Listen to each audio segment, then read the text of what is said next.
এই বছরকে বলা হচ্ছে দ্য গ্রেট এরা অফ রিক্যালিব্রেশন। তার কারণ আপনারা জানেন, একদিকে এআই পাগলের মতো মানুষজনের চাকরি টাকরি নিয়ে যাচ্ছে, বড় বড় কোম্পানিরা ফায়ারতেছে, আমরা জানি। At the same time AI এর কারণে ভয়ঙ্কর সব অপরচুনিটি সৃষ্টি হচ্ছে। 20-30% গ্রো করতেছে অনেকগুলো স্পেসিফিক ইন্ডাস্ট্রি, যেটা আগে কখনো হয়নি, এবং খুব র্যাপিড পেসে গ্রো করতেছে। অনেক অনেক পকেট অফ অপরচুনিটি সৃষ্টি হচ্ছে। যেই সৃষ্টি হওয়া অপরচুনিটিগুলোর অ্যাডভান্টেজ যদি আপনি এখন না নেন, আপনি হয়তো আর কোনোদিনও নিতে পারবেন না ওই অ্যাডভান্টেজগুলো। একটা খুব ভায়াবল অপশন, এবং আগের থেকেই ফ্রিল্যান্সাররা ভালো করা শুরু করছিল, ট্রেনটা উপরের দিকে যাচ্ছিল। বাট কোভিড এসে ওটা খুব এক্সপারাইট করে দিচ্ছে অনেক তাড়াতাড়ি। এখন বিদেশি মানুষজন বলছে যে না, আমি লোকালি হায়ার করবো না, আমি অমুক দূর দেশ থেকে হায়ার করবো, আমি কস্ট অ্যাডভান্টেজ নিবো, আমি স্কিল অ্যাডভান্টেজ নিবো। এবং ওই যে বুমটা শুরু হয়েছে, এই বুমটা কিন্তু আর থামে নাই। অনেকে ভাবছিল যে এআই আসার পরে এই বুমটা থেমে যাবে, কারণ ধরেন নিউ ইয়র্কের একজনের অমুক সার্ভিস দরকার, সে প্রথমে তো তার লোকাল মার্কেটে হায়ার করতো এক সময়, এরপরে সে ফ্রিল্যান্সিং এর ব্যাপারটা যখন পপুলার হয়েছে তখন সে দূরের থেকে হায়ার করা শুরু করছে, ইন্ডিয়া, বাংলাদেশ ইত্যাদি, কারণ সে কম খরচে পাচ্ছে। এ আসার পরে সবাই ভাবছিল যে না, সে এখন মনে হয় নিজে নিজেই করে ফেলবে জিনিসটা, কারণ তা তো আরও সস্তা হবে। বাট 77% সিইও বলছে যে এআই আসার কারণে তাদের এখন মানুষের হেল্প আরও বেশি দরকার, এবং তারা এখন আরও বেশি মানুষ হায়ার করতে চায়, কারণ এআই আসার কারণে যে বড় বড় অপরচুনিটিগুলো সৃষ্টি হয়েছে, এই অপরচুনিটিগুলো ফুলফিল করার জন্য তাদের মানুষ দরকার এই মুহূর্তে। আরেকটা খুব রিসেন্ট রিসার্চ হয়েছিল যেখানে 47%, সো অলমোস্ট মানে প্রতি 2 জনের 1 জন বিজনেসম্যান বলছে যে এআই আসার কারণে তারা এখন পাগলের মতো এমন মানুষ খুঁজতেছে যারা ইনোভেটিভ এবং যারা ক্রিয়েটিভ, কারণ ইনোভেশন এবং ক্রিয়েশন এই দুইটা কাজ এআই ভালো মতো করতে পারে না। তো তাদের এই 2 পার্টিকুলার স্কিলের অনেক মানুষ দরকার এই মুহূর্তে। আচ্ছা, আমরা তাত্ত্বিক কথা অত না বলি, আমরা স্কিল লিস্টে চলে যাই যে কোন কোন স্কিলগুলো শিখলে আমার মনে হয় আপনার জন্য এই মুহূর্তে পারফেক্ট হবে। আমাদের লিস্টে 1 নম্বরে আছে AI video editing and AI based general content production.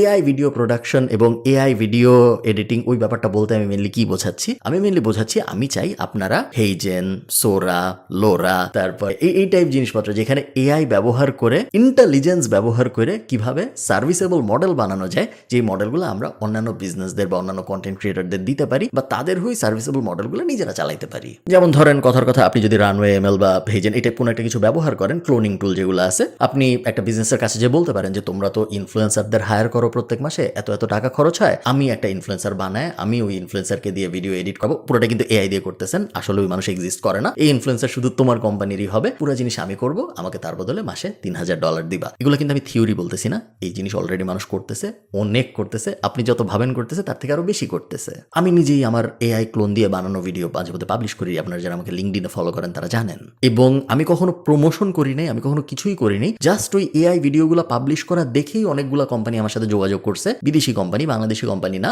এবং তার মধ্যে 2-1 জনের সাথে আমি কাজও করছি, যাদেরকে আমি তাদের জন্য এআই রেপ্লিকা বানায় দিছি। এটা হলো ক্রিয়েশন পার্ট। আরেকটা পার্ট আছে এডিটিং এর পার্ট। এআই আসার কারণে এডিটিং কিন্তু অনেক স্মার্ট হয়ে গেছে। আমি নিজে ভিডিও এডিটর না, সো আমি অত ডিপে যে আপনাদের বোঝাবো না, বাট এক সময় ধরেন 3 বছর আগে আমরা বলতাম যে বড় একটা পডকাস্ট নিয়ে ওটাকে কেটে ক্লিপ বানানোর একটা বিজনেস আছে, তোমরা ওই বিজনেসে ঢোকার চেষ্টা করো। এখন কিন্তু আমরা ওগুলো বলি না, কারণ ওগুলো অনেকাংশে এআই দিয়ে অটোমেট হয়ে গেছে। এখন আর অ্যাডভান্স জিনিসপত্র চলে আসছে, যে আমি এখন 30টা হুক একসাথে কিভাবে টেস্ট করব, ওইটার জন্য অটোমেশন কি ধরনের, এই টাইপ অনেকগুলো অ্যাঙ্গেল চলে আসছে এই মুহূর্তে, যেগুলো আগে ছিল না। ওভারঅল আমি চাই আপনি এআই বেসড ভিডিও ক্রিয়েশন এবং এআই বেসড ভিডিও এডিটিং, এই দুইটা ব্যাপার নিয়ে খুব ভালো মতো অ্যানালাইজ করেন, কারণ এখানে অপরচুনিটি সাইজ অনেক বড়।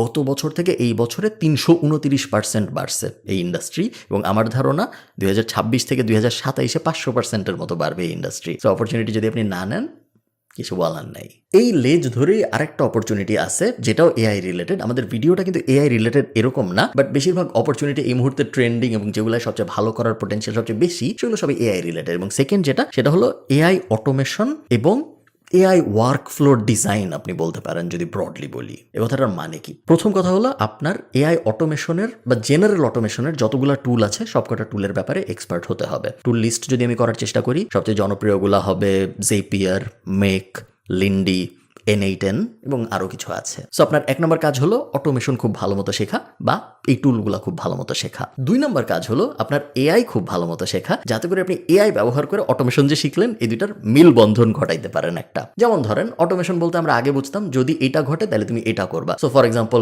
আমি একটা রিয়েল এক্সাম্পল দিই, মনে করেন কেউ আমার ওয়েবসাইট থেকে কিছু একটা কিনছে, আমি চাই অটোমেটিক্যালি তার ইমেলটা একটা গুগল শিটে চলে আসবে, এটা কি অটোমেশন বলে। এআই আসার পরে এখন আমরা অনেক স্মার্ট কাজকর্ম করতে পারি, যেগুলো আগে করতে পারতাম না। যেমন ধরেন, একজন আমার ওয়েবসাইট থেকে এটা কিনছে, এআই এখন অ্যানালাইজ করবে ও কোন জায়গা থেকে কিনছে, ঢাকা থেকে কিনছে, চট্টগ্রাম থেকে কিনছে, এবং ডিপেন্ডিং অন কোন জায়গা থেকে কিনছে আমি একটা কাস্টমাইজড রিপ্লাই বানাবো এবং তারপরে আমি ওই রিপ্লাইটা পাঠাইও দিব তাকে জিমেইলের মাধ্যমে। এই যে পুরো ব্যাপারটা, আগেও কিন্তু আমি কিছু কিছু পার্ট করতে পারতাম অটোমেশনটার, যেগুলায় ব্রেইনের ইনভলভমেন্ট ছিল না। সো কেউ একজন অর্ডার দিছে, ইমেলটা কপি করে অটোমেটিক্যালি গুগল শিটে পেস্ট হয়ে ওটা আগেও করা যেত। বাট এই যে ও কোথা থেকে অর্ডার দিছে, ও কি দেশি ফোন নাম্বার ইউজ করছে নাকি বিদেশি ফোন নাম্বার ইউজ করছে, ও কি ছেলে নাকি ও মেয়ে, নাম দেখা বোঝার চেষ্টা করি।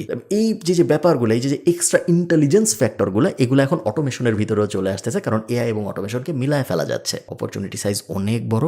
প্রত্যেকটা বিজনেস খুঁজতেছে কিভাবে টাইম বাঁচানো যায় অথবা কিভাবে টাকা বাঁচানো যায়, এবং অটোমেশন এমন একটা জিনিস যেটা দিয়ে হয় টাইম বাঁচানো যায় অথবা টাকা বাঁচানো যায়, অথবা দুইটাই করা যায়। একই সাথে টাইমও বাঁচবে এবং টাকাও বাঁচবে। ভয়ঙ্কর একটা ভ্যালু প্রপোজিশন, যেটা কোনো বিজনেস হারাইতে চায় না। আমাদের লিস্টে 3 নম্বর যে স্কিল, সেটা হলো virtual assistant, but with a twist.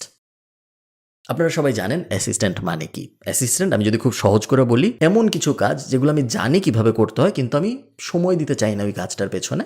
এই কারণেই সাধারণত মানুষ অ্যাসিস্ট্যান্ট হায়ার করে। আমি যে কাজ জানি না তা কিন্তু না, আমি জানি ওই কাজ কিভাবে করতে হয়, তারপরেও আমি একজনকে হায়ার করতেছি ওটা করার জন্য, কারণ আমার সময় নাই। ধরেন আমার একটা ভিডিও এডিট করতে হবে, আমি জানি না কিভাবে ভিডিও এডিট করতে হয়, আমি একটা ভিডিও এডিটর হায়ার করলাম, সে আমার ভিডিও এডিট করে দিল, তারপরে আমি ওটা পাবলিশ করলাম। এই ভিডিও এডিটরটা কি আমার অ্যাসিস্ট্যান্ট?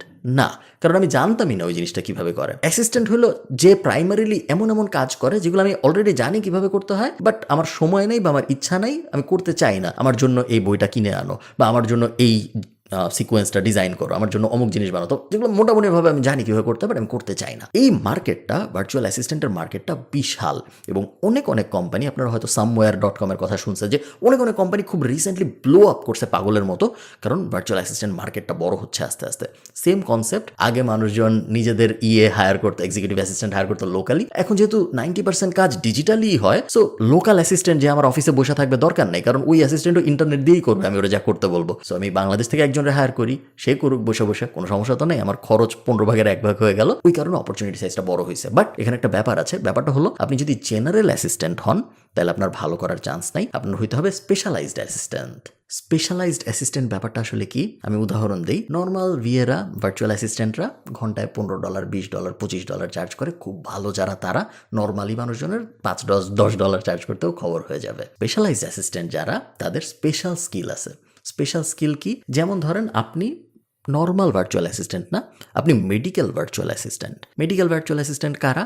যাদের মেডিকেল ইন্ডাস্ট্রির ডিটেইলড নলেজ আছে, ডিটেইলড এক্সপার্টিজ। তারা ডাক্তার না, কিন্তু তাদের মেডিকেল ইন্ডাস্ট্রির ভালো নলেজ আছে। এই মেডিকেল স্পেশালিস্ট ভিএগুলাকে কারা হায়ার করে? বিভিন্ন হসপিটাল, তাদের যে রিসেপশন আছে ওখানে হেল্প করার জন্য, বিভিন্ন ক্লিনিক, তাদের যে ডেটা আছে সেগুলোকে প্রসেস করার জন্য। আমরা বুঝতে পারতেছেন আমি কোন অ্যাঙ্গেলে কথাবার্তা বলতেছি। সো এইরকম প্রকিউরমেন্ট অ্যাসিস্ট্যান্ট আছে, সাপ্লাই চেন অ্যাসিস্ট্যান্ট আছে, তারপর লিগাল অ্যাসিস্ট্যান্ট আছে, যেগুলো সব কিন্তু স্পেশালাইজড অ্যাসিস্ট্যান্ট। মানে লিগাল যে অ্যাসিস্ট্যান্টটা, তাকে যদি আমি বলি যে হঠাৎ করে তুমি এখন মেডিকেল অ্যাসিস্ট্যান্ট হয়ে যাবে, সে পারবে না। সে কিন্তু অ্যাসিস্ট্যান্ট, এও অ্যাসিস্ট্যান্ট, বাট এরা ইন্টারচেঞ্জেবল না, এদেরকে বদলায় ফেলা যাবে না। জেনারেল অ্যাসিস্ট্যান্ট হলো তার আমি যে কোনো অফিসে বসায় বলতে পারি এখন তুমি ফোন ধরবা, হাই বলবা, কেউ আসলে তারা চা খাইতে বলবা, ওগুলো জেনারেল, ওগুলোর কোনো দাম নাই। কিন্তু আপনি যদি স্পেশাল অ্যাসিস্ট্যান্ট হইতে পারেন, যার স্পেশালাইজড স্কিল আছে, তাহলে আপনি অনেক দূর আগায় যাবেন। কি এই শিখলে এবার এটা যে জিনিস করতে জন্য